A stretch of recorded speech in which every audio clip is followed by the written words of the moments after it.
Thank you for that, Luke. I'm Josie and I am here in the studio with a group of student pundits giving their opinions on what they've just heard in the Development Officer debates.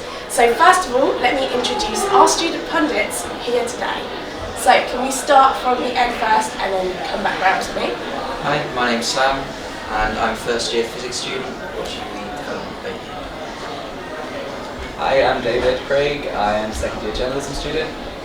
Hi, I'm Baseley. I'm a third year mechanical engineering student. That's great. Thank you very much for coming along.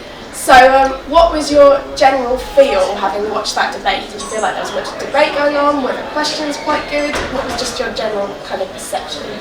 I felt the questions were really good. It really, made it hard for me to answer because some pointed out some of maybe the holes in their manifestos.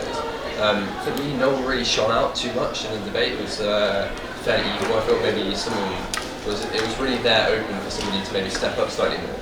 And I think there were some candidates who really just kind of shot down the questions and maybe should have taken more time to develop their answers and also have more time on the screen to hopefully improve their candidacy. Yeah, I mean, there certainly seems to be a lot of time spent on Andy's new food outlet idea, which, I wouldn't say he entirely justified its existence in that debate. So, it's something to think about. But yeah, I mean, like Ollie was saying, really, I think none of them really came across hugely confident in their ideas, or a lot of things seemed kind of vague and not very well thought out. Yeah, just to add to that, I think that he definitely managed to find sort of their weaknesses, which they seem to struggle with.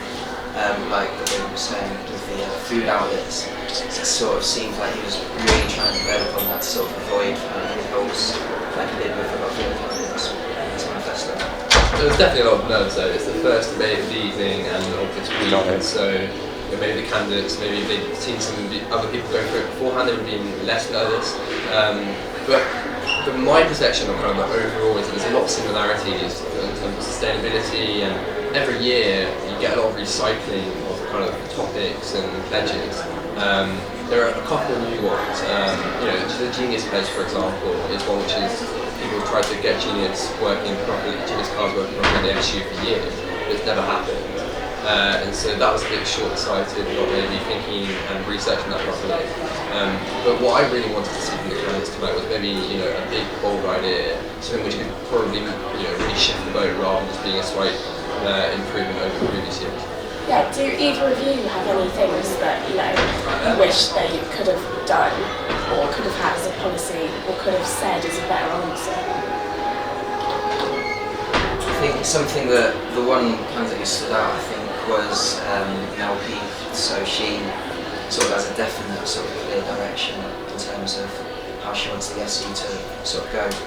And I think, like she said, development officer can be quite an ambiguous role. And sort of she was talking about how it's sort of about having an explicit direction. And I think maybe I would like to see more of the candidates have that definite explicit direction that she has. It's entirely about sustainability. She was wearing a t-shirt, the key to sustainability and that. In previous years though, we've seen candidates really come to this debate and get really fired up. And we really missed that in today's debate. It wasn't anything which really, no of the candidates stood out, like we said. I think hopefully in the latter debates this evening we'll see more of, some real discussion, maybe also the candidates pointing out the glaring holes in some of their manifestos. And so that's definitely what I'm looking forward to. Yeah, but I agree with you, Mel.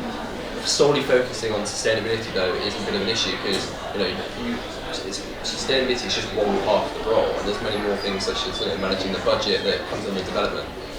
So I would like to see more on that. But it's hard to criticise her because I think she was probably one of the best in the evening.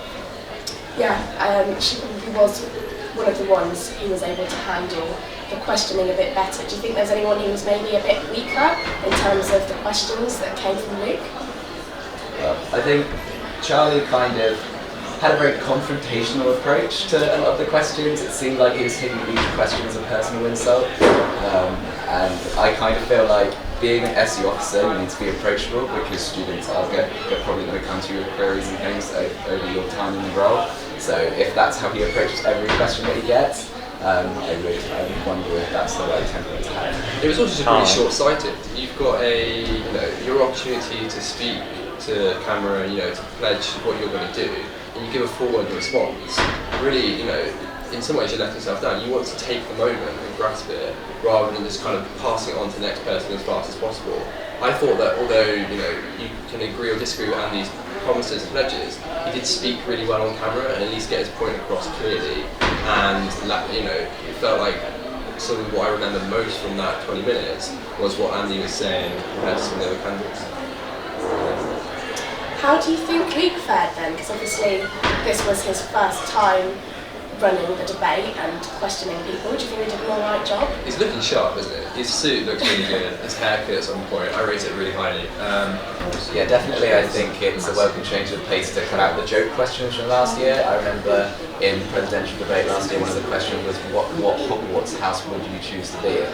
And I get it, kind of funny I guess, but it's just nobody cares and it kind of trivialises the role. So, do you not say that's a way of getting to know the candidates better? Because sometimes some of the questions are so the same every year.